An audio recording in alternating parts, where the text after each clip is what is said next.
So Ramadan Muslims, that's what we're calling the series. You know, oftentimes, Ramadan Muslim is used as like a derogatory term or like an insult or like a kind of negative thing where, the insinuation is that somebody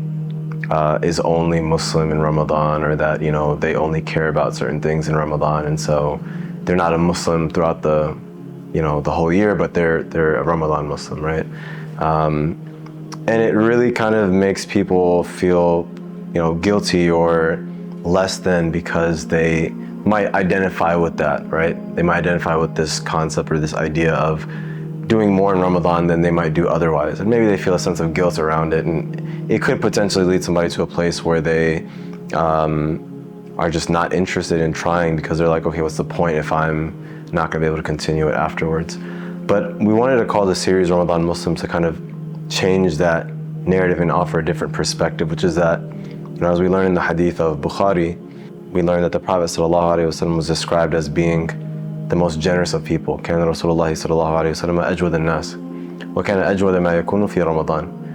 But the most generous, he was already the most generous of people, but the most generous that he would be was in Ramadan, right? And so we learned that even the Prophet ﷺ had a level that, the level that he was already at, right, as great and as incredible as he was, sallallahu alaihi wasallam, even he in Ramadan took it to another level, right? And so in that way, we're all Ramadan Muslims in the sense that the purpose of Ramadan, the goal of Ramadan is for you to do something and to take yourself to a place that you haven't been before, to invite yourself or allow yourself to kind of function in this space and operate at this level that maybe you're not even used to doing otherwise, right? And so that's the whole goal with the series, is that at some level we all are Ramadan Muslims, and that's the purpose of Ramadan anyways, for you to elevate, for you to enter a new realm, and hopefully like the business of